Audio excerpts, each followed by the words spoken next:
Bienvenidos a este nuevo encuentro de los escépticos griegos.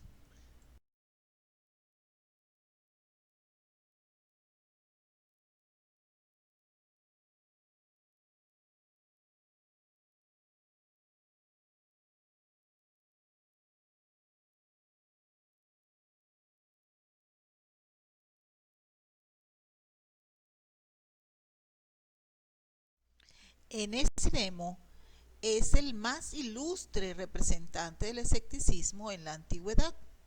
No sabemos casi nada de las ideas de Enesidemo sobre la moral. En cambio, estamos seguros de que ha sido un dialéctico sutil y profundo. Es él quien ha dado al pirronismo una forma filosófica y científica.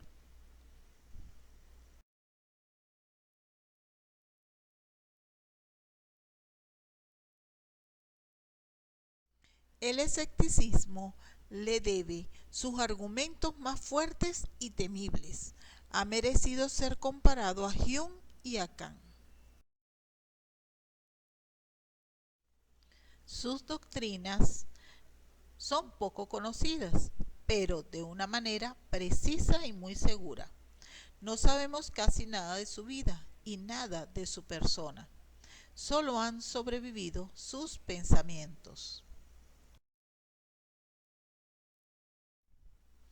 Algunos testimonios lo presentan como el escéptico por excelencia.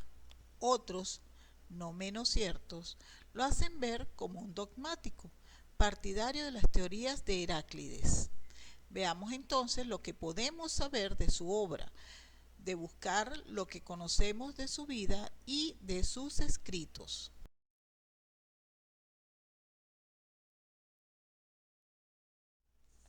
Enesidemo nació en Noxo, en Creta o quizá en Egeo. Enseñó en Alejandría, pero no se sabe en qué época. En un periodo de 210 años, desde 80 años antes de Cristo a 130 después de Cristo. No puede asignársele un lugar con certeza.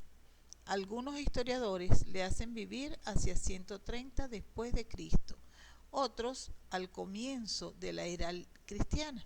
En fin, ven en él a un contemporáneo de Cicerón.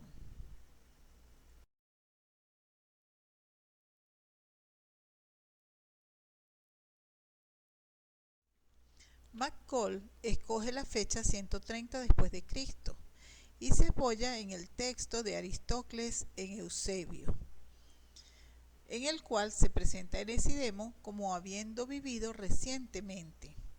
Si la palabra egeskai proen puede designar un periodo de por lo menos 70 años, pues Aristócles vivió al fin del siglo II de la era cristiana y quizás en el siglo III.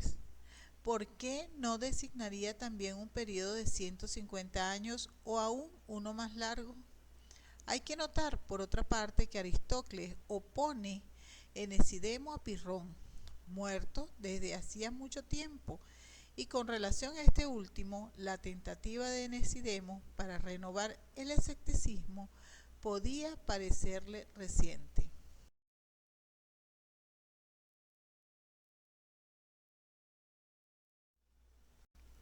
Según Ritter, Sayce y Seller, Enesidemo habría vivido al comienzo de la era cristiana. Esta fecha se fija con el pasaje de Diógenes de la lista de los filósofos escépticos desde Pirrón hasta Saturnino. Los puntos de referencia son la fecha de la muerte de Pirrón, 275 años antes de Cristo, y la muerte de Sexto Empírico, 210 después de Cristo. Entre estos dos términos extremos debe existir una laguna, y según Menódoto, esta laguna debe ser colocada después de Timón.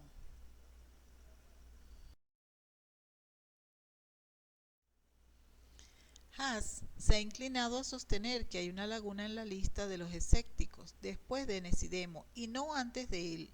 Según Haas, Enesidemo sería el último de los antiguos escépticos y no el primero de los nuevos. Habría vivido hacia 80 a 60 antes de Cristo. Esta opinión, que ha sido ya la de Fabricio y la de Rabison, ha sido admitida por Diels y Nartot y descansa en dos razones principales. El análisis que ofrece Focchio dice que en su tiempo la academia había llegado a ser casi estoica.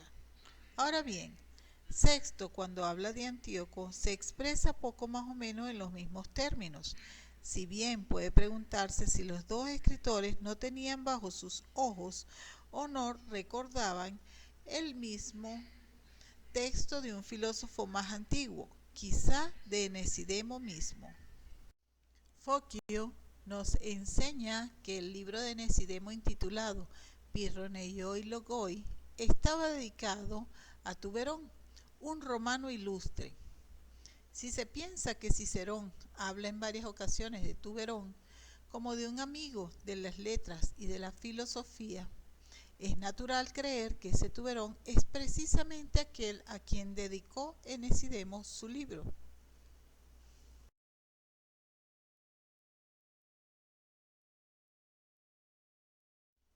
Veamos unas objeciones de Seller.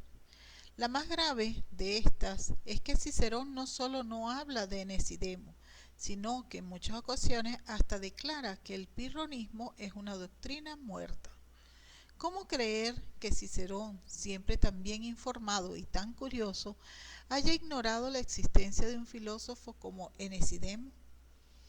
Y también cómo admitir, sobre todo, que haya sido indiferente a una doctrina tan próxima a la de la academia y que no haya sabido nada de la ruptura que se operaba bajo los auspicios de su amigo Tuberón entre un académico, Enesidemo, y el resto de la escuela.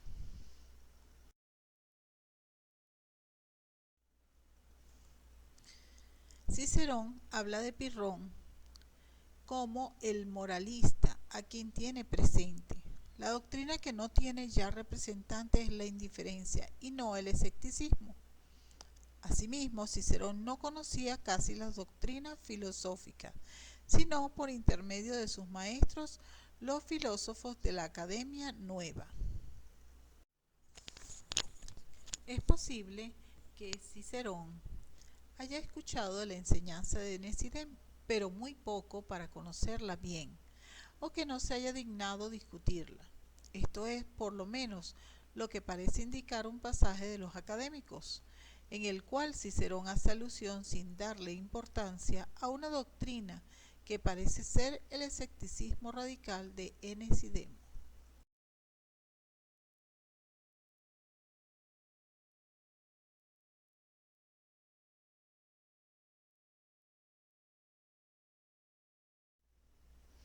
Ahora veamos si Seller, por negarse a ver en Enesidemo a un contemporáneo de Cicerón, está obligado a suponer que el Tuberón a quien Enesidemo dedica su libro fue un sobrino o un descendiente del amigo de Cicerón. Pero esta hipótesis es poco verosímil. Resulta del texto de Focchio que Tuberón no era solamente conocido en el mundo de las letras, sino que era un político, y esta designación, que conviene muy bien al amigo de Cicerón, no parece aplicarse a ningún otro personaje con el mismo nombre.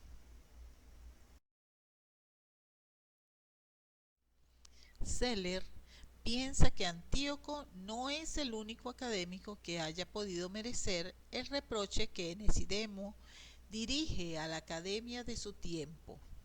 Ahora bien, precisamente en este punto, Antíoco, a quien Cicerón llama Germanísimos Stoicus, estaba de acuerdo con los estoicos.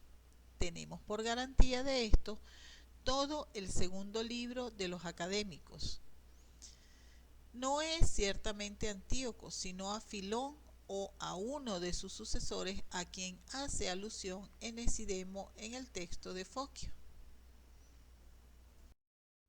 El pasaje de Enesidemo muestra que los académicos se hacían pasar por escépticos. Por esto les reprocha afirmar y negar dogmáticamente ciertas cosas y decir al mismo tiempo que todo es incomprensible. Les muestra que hay que elegir es decir, abstenerse de afirmar y de negar, o renunciar a decir que todo es incomprensible. Ahora bien, este reproche es precisamente el mismo que en Cicerón Antíoco dirige a Filón, y sabemos que Antíoco combatía ardientemente la teoría de los nuevos académicos.